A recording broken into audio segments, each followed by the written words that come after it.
Tout d'abord, j'aimerais commencer par dire que je ne suis pas un hater de Durandal. Bien au contraire, je suis un fan depuis de nombreuses années. Je regarde et je re-regarde les Pourquoi j'ai raison, vous avez tort depuis longtemps. Parce qu'à mon avis, il a un bon œil sur le cinéma et son avis et la manière dont il aborde ces sujets m'intéressent beaucoup.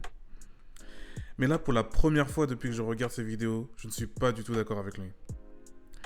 Dans une récente vidéo, il a fait une réaction au teaser de Superman de James Gunn. Et pour lui, James Gunn va humilier Superman afin de le faire entrer dans son type de personnage préféré, les losers.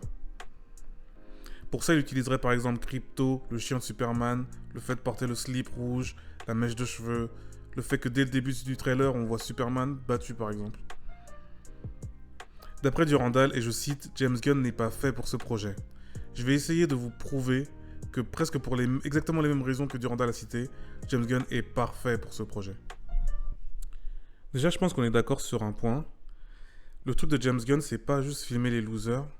Le but de la filmographie de James Gunn, c'est de dire qu'il y a de la noblesse chez les losers.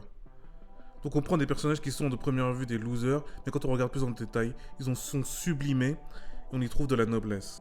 À mon avis, c'est ça le propos de James Gunn en fait. Donc oui, il aime les losers, c'est sûr, mais il aime les sublimer. Et dans ce contexte, Superman rentre parfaitement dans les cases. Mais pas forcément le Superman en soi, pas forcément le personnage, mais la perception qu'a le public sur le personnage de Superman. Et quand je dis le personnage de Superman, je veux dire le Superman classique, celui de base, ce Superman-là. La perception qu'on a de ce Superman-là, c'est que c'est un loser, c'est que c'est un super-héros du passé finalement. Et c'est ce Superman-là que James Gunn veut adapter. Parce que je pense qu'on est tous d'accord que Zack Snyder et certaines adaptations de Superman ont pris le contre-pied sur le Superman classique. Il est plus cool, il est plus dark, il met moins de slip. Et c'est comme ça que depuis des années, depuis le Superman Returns de 2006 finalement, qui était pas génial en vrai, on n'a pas eu le Superman classique mais plein de variations. Et je pense que la perception du public du Superman classique avec son slip, avec sa bouclette, avec ses lunettes, son chien, à sauver les chats des arbres, est perçue comme un loser en fait.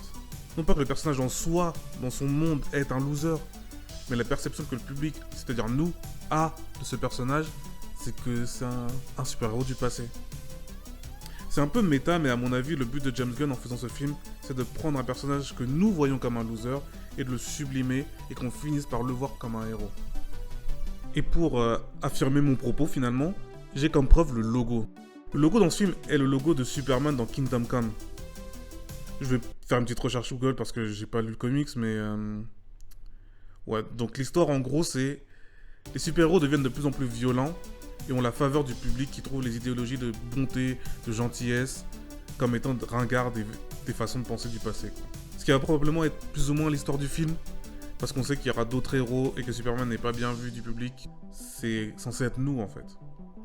Les autres héros qu'on voit dans le film, ce sont les Iron Man, les Captain America et les Man of Steel finalement, que nous avons eu l'habitude de regarder, que nous adorons maintenant, et nous avons rejeté le Superman classique. Donc finalement, ce Superman-là, c'est déjà un loser pour nous. Il est déjà dans les cases. Donc James Gunn va sublimer le Superman classique aux yeux du public dans le film, et à nos yeux, à nous. C'est pour ça qu'il a changé le nom du film de Superman Legacy à juste Superman. Parce qu'il veut nous faire un film Superman classique avec le Superman de base. Il veut nous faire un Superman des années 70 finalement. Et réajusté et réadapté à nos jours. Mais c'est ça le but. C'est de nous faire un Superman des années 70.